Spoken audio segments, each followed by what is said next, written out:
ایک بندے نے ایک دفعہ پوچھا جی فرد کا درجہ زیادہ کہ سنت کا؟ فرمانے لگے فرض کا. تو کہنے لگے پھر سیدھا منہ دھویا کریں.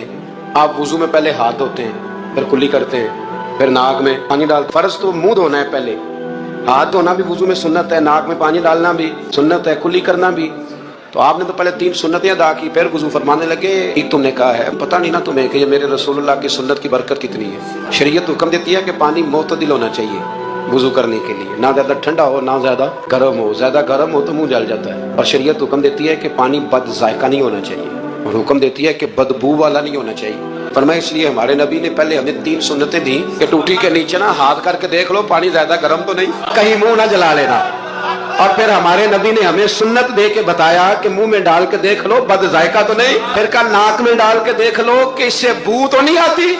فرمایا مصطفیٰ نے کہا میری 3 سنتیں ادا کر کے اب چہرے پہ پانی ڈالو گے تو فرض ادا کرنے کا مزہ آ جائے گا.